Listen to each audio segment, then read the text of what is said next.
தவக்காலத்தை அர்த்தமுள்ளதாக்குவோம் என்ற பகுதியில் இன்று நாங்கள் ஒப்புரவு அருட்சாதனத்தை பற்றி சிந்திக்கவிருக்கின்றோம்.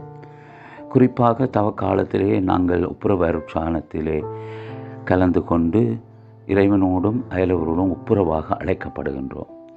ஏன் நாங்கள் ஒப்புரவு அருட்சாதனத்தை பெற வேண்டும் என்ற கேள்வி எழுகின்றது. உண்மையிலே உலகத்திலே ஒரு மோசமான நிலை என்னவென்று சொன்னால் ஒரு மனிதனுடைய பாவத்திலே நிலைத்து வாழ்வது, பாவத்திலிருந்து எழ முடியாமல் இருப்பது. இன்று எத்தனையோ பேர் பாவத்திலே விழுந்து கிடக்கிறார்கள். கட்டுக்களை அவிழ்க்க முடியாமல் திண்டாடுகின்றார்கள். குறிப்பாக இளையோர்கள் இன்று குடிவரி, போதை வஸ்து, இன்னும் பல்வேறு இணையதளங்கள் இப்படியான தீமைகளுக்கு அடிமைப்பட்டு கிடக்கிறார்கள். அவர்கள் எழ வேண்டும்.